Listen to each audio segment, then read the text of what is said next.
because those principles are without color. Justice doesn't have a color. Peace doesn't have a color.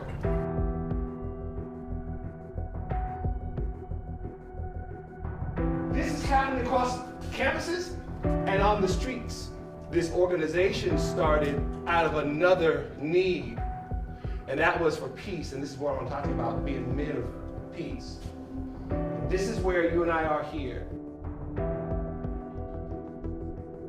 See, the conflict that Coach was just referring to has impacted our society on many different levels for decades.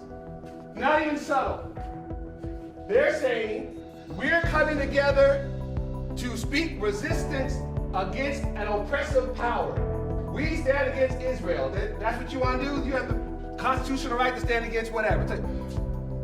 You even have a constitutional right to draw a picture of a paraglider who just got through slaughtering people. But the message is very clear.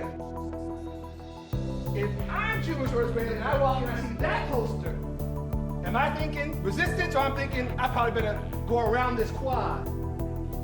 Be aware of what's going on around us is huge, because now you know how to act and how important your words and actions are on campus with people that you may not know their background, you may not know everything about them. I think being able to just be aware. The type of presence that these standout athletes command, both on the field or on the court, but then academically, well, you're expected to do so much, and a lot of people take that for granted. Spread positivity with the platform that I'm given.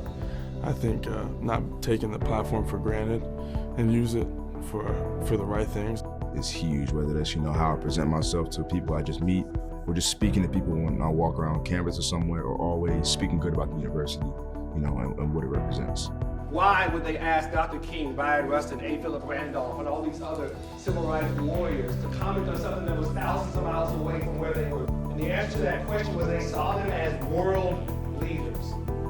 They knew that what they had to say, everyone else would listen. And when they spoke out about the conflict, it was never just this, we are on the side of Israel, we're against Palestinians. It's that they were always concerned with peace. They were always concerned with justice for everyone. Understanding the history and that there are people who are on both sides that go to universities, and trying to create some peace and a bit of diplomacy around the entire situation.